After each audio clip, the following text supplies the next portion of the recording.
Sungayast. Hi, Amanullah. So today I have with me Tabassum, who's from Kabul, Afghanistan. She's a research analyst and she's an Oxford graduate. Today we're filming a documentary interview about the life of the women in Afghanistan.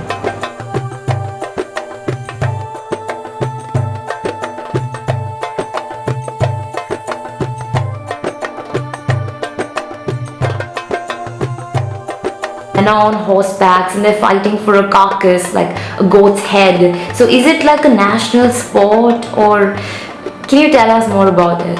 Yes, it is in fact one of the original national sports in Afghanistan, and that is mostly in the north and northeast. Belongs to Uzbek ethnicity or population of the country.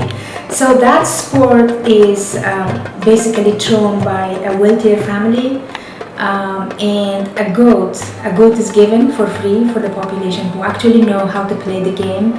The goat is beheaded, and they chase the goat's body, the man on the horseback. Whoever gets the goat, the body, and then throws in a circle. There's a circle. It's like football game. There's a gate. Whoever gets the body and then throws out in the circle, he is the winner. So Tabassum, I've read about King Amanullah and his forward vision back in the 1920s. Can you tell us more about his laws and the difference in Afghanistan in the 1960s and now? Well, King Amanullah Khan is an iconic figure in the Afghanistan history, specifically when it comes to women's promotion or development. So he abolished women's, forced marriage law, and education reformation basically for women started in his regime. And he also exposed women to Western attires, to Western way of approach. Beggars were used to go to school with mini skirts and bare legs. Where now my little niece, who's 5 years old, she goes to school and her headscarf is bigger than herself. It's all around. Without a headscarf, even 5 years old girl is not allowed in school. So in India, there's a mass of a population who run away and get married if it's not approved by the family.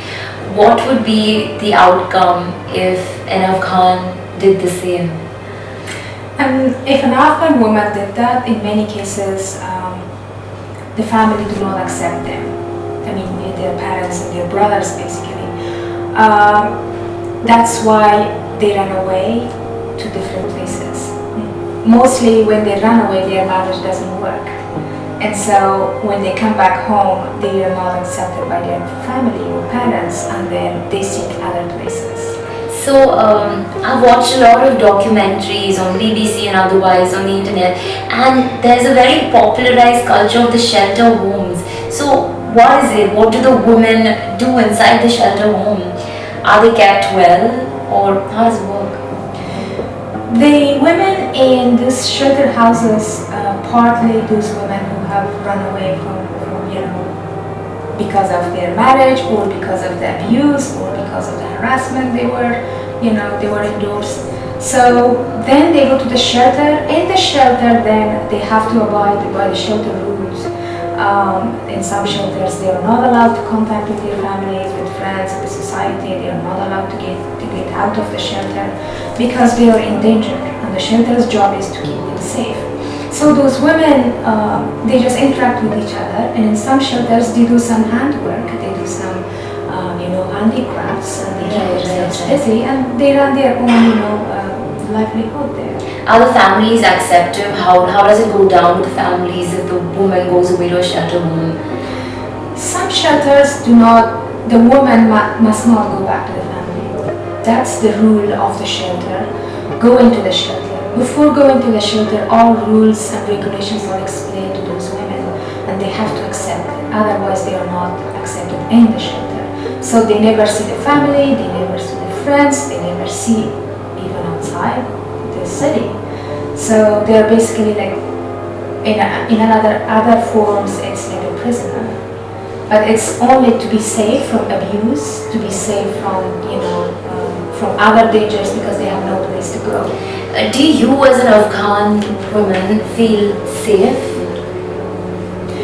In Afghanistan, yes and no. In the family, yes, I do safe, and with extended families, I do feel safe.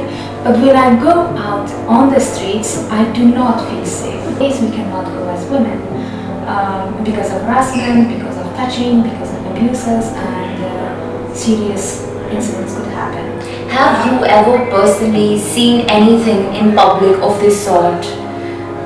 Yes, all the time, always, throwing words, throwing compliments, in a way of harassing a lot,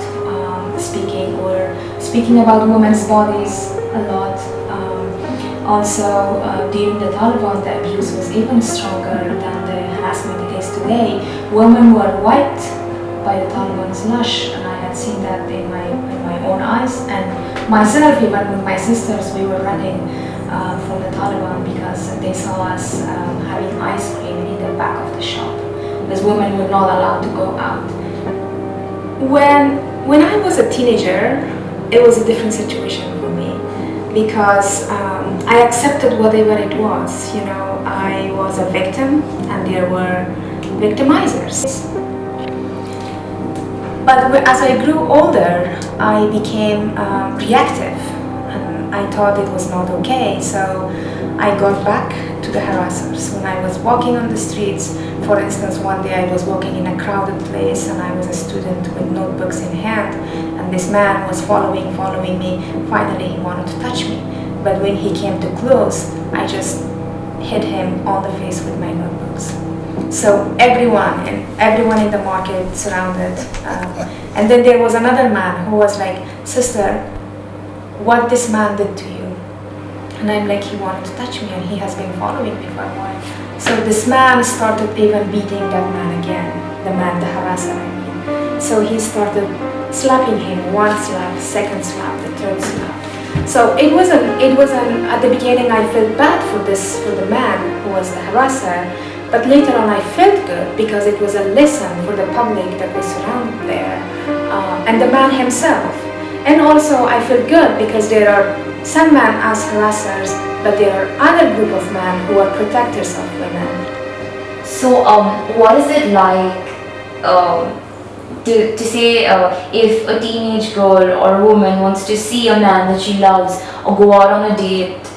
How does it work in Afghanistan? What's the outcome of the same? Teenager girls, they're not allowed to date whatsoever. Yeah. But it happens in the school. It happens in the university. It happens in the two organizations. It happens, but it's hidden from both families. Right. It's unlawful. Right. So for women, again, it's not lawful. If it ends up with marriage, that's good. Otherwise, if people got to know, it's a scandal for herself, and that's reduces the chance of her getting married in the future. And also it shames the family as well. Everyone starts talking, and also it destroys the younger sisters' chance of getting a fine marriage in the future. So that's why many women do not do that, because it's a big risk. So, as an Afghan woman, do you have the choice to select your partner? According to the custom, no. And I should say 98% of women are not choosing their husband. It's the husband who chooses the wife. So, there's this growing number of women in the Afghan army, and it's really fascinating because on one hand, as you spoke about the violence against them, and on the other hand, there are these skilled women who are, some of them, as I read on the internet, there's a cadet Seema Miri, and she stated that her father is one of the very few supportive parents who actually went ahead and sent her in the army. So how do the families react when a daughter goes ahead and says, I want to be a part of the army and fight for my nation? It depends on the family, how the father is kind-minded, how the father is supportive of others. Right. So yes, they are joining the army, and I admire their courage. I think they are the most brave women to join the army. It's not easy environment for women. Women are moving, women's movement have been very strong in the past couple of days, and they are raising their voices, and they are trying to fight for the nation from different ways.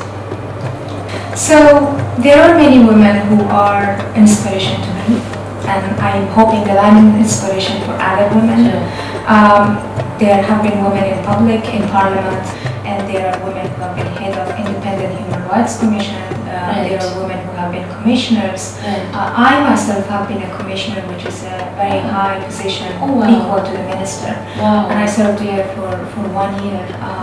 So there are women, yes, in politics, in human rights movements, in government as well. So, but the percentage is less. To say we have a long way to go. But we have been very resilient, and we are fighting, and we are trying to be someone for ourselves, someone for our country, and to do something for the people and for the country that were born.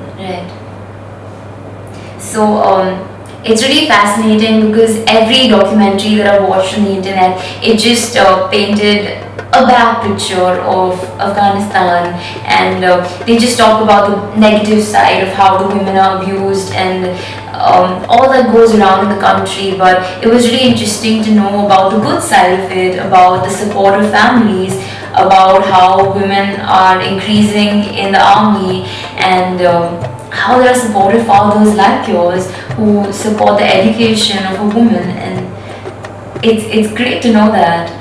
And thank you very much, Tabassum. Thank you. Thank you.